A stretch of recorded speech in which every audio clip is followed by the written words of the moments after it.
فڕۆکەی F-16 ئەمریکی خەونێکی بەدی نەهاتووی تورکیا. ئەمریکا ساڵانێکە دەستی بە تورکیا دەکات. تورکیا هێشتا هەر بە هیوایە ڕۆژێک داوای فڕۆکەی F-35 دەکات و ڕۆژێکیش F-16. جموجۆڵەکانی تورکیا لە ڕۆژهەڵاتی ناوڕاست هۆکارن کە ئەمریکا متمانەی پێی نەبێت.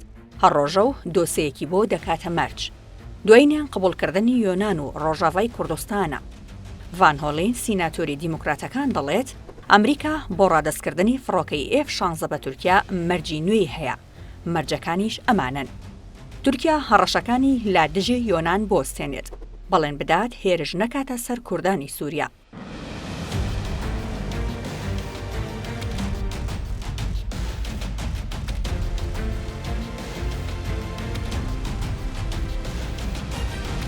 سیناتۆر ئەمریکیەکە دەڵێت یۆنان هاوپەیمانی دێرینی ئەمریکایە و کوردانی سووریاش هاوپەیمانی سەرەکی ئەمریکان لە شەڕی دژی داعشدا. پێشتر تورکیا لە نێو بەرنامەی ئەمریکادا بوو بۆ فرۆشتنی فڕۆکەی F-35.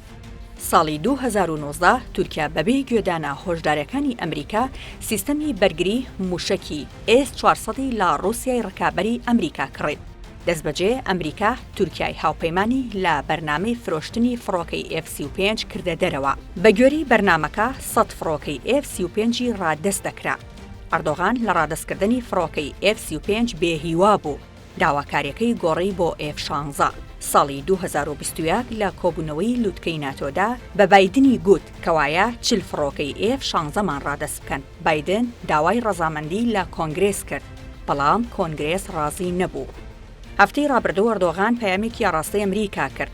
گوتی خۆ هەر ئێوە فڕۆکەی F-16تان نییە، ئەگەر پێمان نەفرۆشن لە ڕووسیا و وڵاتانی دیکەی دەکڕین.